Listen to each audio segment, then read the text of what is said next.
السلام عليكم ورحمة الله وبركاته. مساء الورد على كل اخوات وحبايب قلبي اللي متابعيني جوا مصر وبرا مصر. ارقى مسا عليكم. الصلاة على النبي يا جماعة. دمت ديك وتلات دجاجات حجازي او فارسي على ما بتسميه، كلها مسميات ما شاء الله، مستواهم حلو جدا. الطيور دي في مصر طبعا.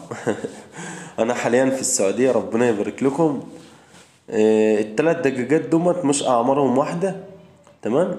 فيهم دجاجة كبيرة في السن شوية، مش كتير يعني، ما جابتش السنتين. هي بالظبط عندها سنة وثمان شهور او سنة ونص، لكن التانيين عندهم سنة وشهرين، فمقاربين لبعض يعني. الديك اصغرهم في السن، الديك اصغرهم في السن ومستواه جميل جدا جدا جدا. تمام. ربنا يبارك لكم ما شاء الله. مواصفات الحجازي انا كلمتكم فيها اكتر من مرة، بس في ناس كتيرة داخلة الهواية جديد وبتسأل عن مواصفات الدجاج الحجازي او الفارسي. فانا النهاردة هشرح لكم مواصفات الحجازي. مواصفات الدجاج الحجازي معظمه بيكون ابيض في اسود، لون كولومبي. اللون ده بنسميه كولومبي. حلو. الدجاج دوت بيكون رأسه عريضة، بيكون بلغد، بيكون بعينين بيضة، بيكون بمنقار أبيض. طبعا المربين والهاويين فاهمين، واللي مش فاهم إن شاء الله يكون في شرح عملي عن كده. هيكون الطير في إيدي وأشرح لكم بالتفصيل. تمام. بيكون المنقار بتاعه قصير جدا، يكون الديل بتاعه مايل للأرض، تكون رجليه تخينة، ظهره عريض، عينين بيضة، بلغد، ظهر عريض. أنا قلتها دي. زند رقبة عريض، الزلمة بتاعت الديل عريضة، يعني فرخ كده متمكن من نفسه. هو ده الدجاج الحجازي.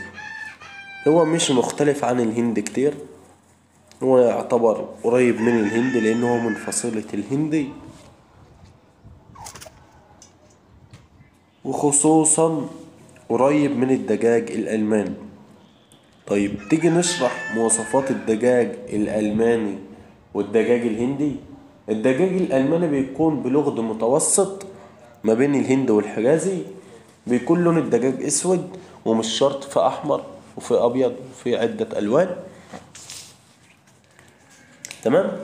رأسه عريضة، مش قوي يعني، وسط. حجم الطير قوي، ممكن يفوق الحجازي كمان. تمام. بيكون صدره مرفوع. حلو. تكون رقبته واخدة شكل القوس كده بسيط جدا، لكن عكس الحجازي خالص. ممكن عينيه برتقاني، عينيه حمرا، عينيه بيضة، مش شرط. حتى المنقار بتاعه ممكن يكون أسود أو أبيض أو برتقاني.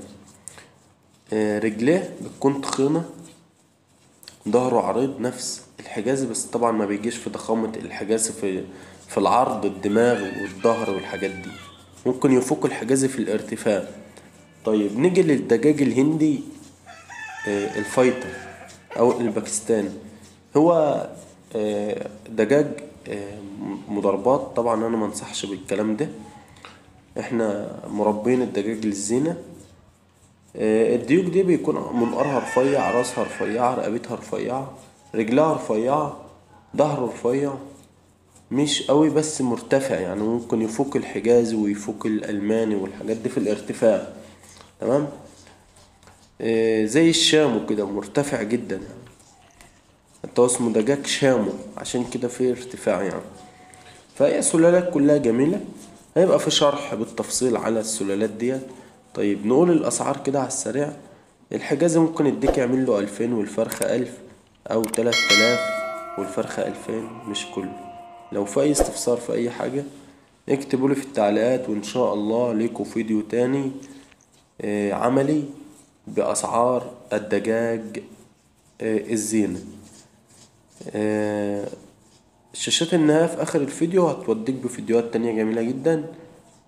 الحجاز هي سلالة حلوة حلوة يعني، حاجة 100% عليها القيمة على فكرة، ولها مربين كتير وناس بتحبها جدا يعني.